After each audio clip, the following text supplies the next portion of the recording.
அம்மா, உங்ககிட்ட ஒரு சந்தோஷமான செய்தி சொல்ல போறேன். அதை கேட்டா நீங்க அப்படியே மகிழ்ந்து போயிடுவீங்க.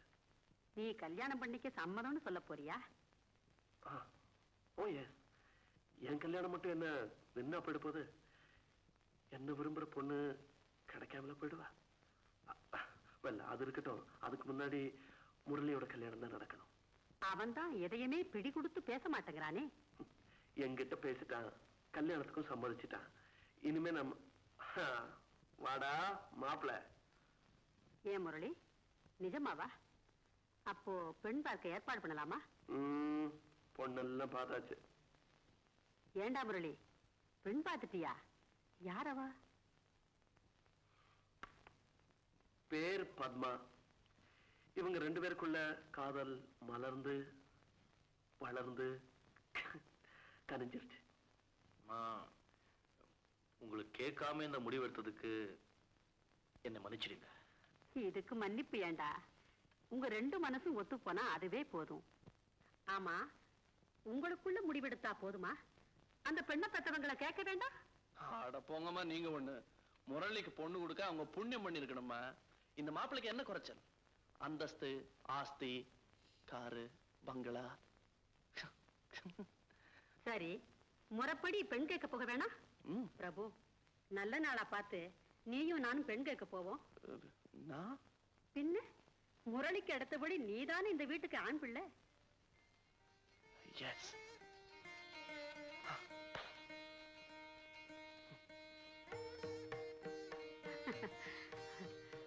அழகான பெண்ணத்தான் என் மருமகளா என் மகன் தேர்ந்தெடுத்திருக்கான். அம்மா, நீங்க அவசரப்படாதீங்க. இன்னும் அவங்க முடிவே சொல்லல, அதுக்குள்ள மருமக அது இது. முடிவென்ன தம்பி, எனக்கு பூர்ண சம்மதம். எங்க முரளி மாதிரி ஒரு மாப்பிள்ளை கிடைக்க நீங்க அதிர்ஷ்டம் செஞ்சிருக்கணும். முரளி ஒரு MA BCom, Poorna agencies managing director, car, பங்களா, வசதியான வாழ்க்கை, பல லட்சங்களுக்கு அதிபதி. காஃபி ரெடிமா? காஃபி கொண்டு வரேன். என்னமா அது? பார்த்து போக கூடாது? பார்த்து போகத்தான் நினைச்சாங்க, ஆனா அவசரம். யாரோ ஒரு ஃப்ரெண்டு கொடுத்த பரிசுன்னு ஆசையா வச்சிருந்தா, இன்னைக்கு அவளே உடைச்சுட்டான். அதுக்காக வருத்தப்பட்டு என்னங்க பிரயோஜனம்? ஒரு தடவை உடைஞ்சா உடைஞ்சதுதான். நானே அதை எடுத்து வெளியறிஞ்சிடுறேன். தம்பி தம்பி, பரவாயில்லைங்க.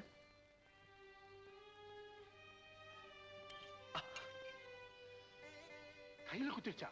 ஏண்டா பிரபு, ரத்தம் வருதா? இப்படி காட்டு. ஒண்ணும் இல்லம்மா.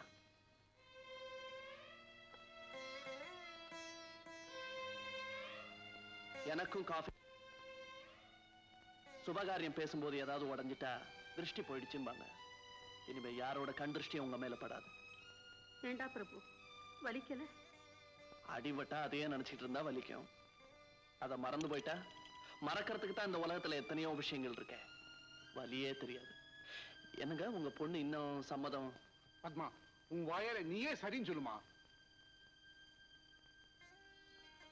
மௌனம் சம்மதத்துக்கு அறிகுறி. என்னங்க, வர்ற 18ஆம் தேதி ரொம்ப நல்ல நாள். அன்னைக்கே நிச்சயதார்த்தம். ஓஎஸ்.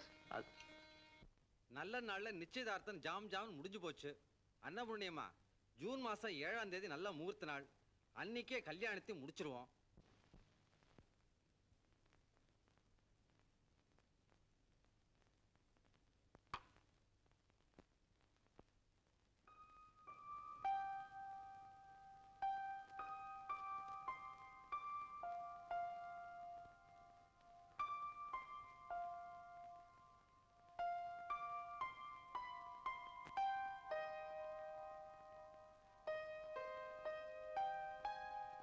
MD மத்தியானமே வீட்டுக்கு போயிட்டார். நான் மிஸ்டர் முரளியை பார்க்க வரல, உங்களை வாழ்த்திட்டு போக வந்திருக்கேன். மிஸ்டர் பிரபு, ஒரு சந்தோஷமான விஷயம். நீங்க தந்தையாக போறீங்க. Yes, you're going to become a father. Mister Prabhu, இது ஜெயந்தி எழுதின கடிதம். படிக்கிறேன். பத்மா, இந்த கடிதத்தை நான் பெங்களூர்ல இருந்து எழுதுகிறேன். என் தகப்பனார் இறந்த செய்தியை முன் கடிதத்திலே இருந்தேன். இப்பொழுது இன்னொரு செய்தி. அதிர்ச்சி அடையாமல் படி. நான் ஒரு குழந்தைக்கு தாயாக போகிறேன். இதை சொல்ல எனக்கு வெட்கமாக இல்லையா என்று நீ கேட்கலாம். உயிர் தோழியிடம் உண்மையை சொல்ல நான் ஏன் வெட்கப்பட வேண்டும்? என் வயிற்றில் வளரும் குழந்தைக்கு தந்தை யார் என்று அறிய நீ ஆசைப்படலாம்.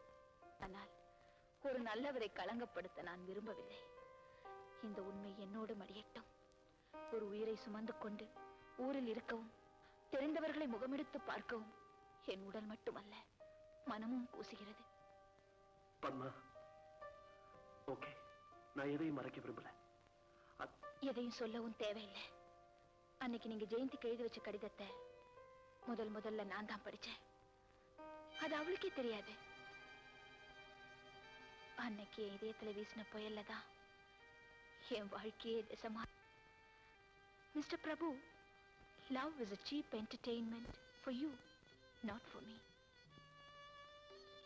பத்மா, நான் செஞ்ச பாவத்துக்கு மிஸ்டர் பிரபு, இளமை வேகத்தில் ஆண்கள் செய்த தவறு பாவம் இல்லை, சகஜமான ஒரு சாதாரண விஷயம். அதுக்கு பொறுப்பேற்றுக்கிறதும் அடுத்தவங்களோட ஏச்சுக்கும் பேச்சுக்கும் ஆளாகிறதும் ஒரு பெண் தானே. பிரபு, ஒரு காலத்துல என்னால நேசிக்கப்பட்டவர் அயோக்கியர் இல்ல, நல்லவர் தாங்கிற ஆத்ம திருப்தி எனக்கு ஏற்படுத்த நீங்க விரும்பினா ஊரறிய ஜெயந்திக்கு நீங்க கணவராகணும், அவ குழந்தைக்கு தந்தையாகணும். ஆனா அதுக்கு ஒரு கண்ணியம், கம்பீரம், தெய்வ மனம் தேவை. அதை உங்ககிட்ட எதிர்பார்க்க முடியுமா?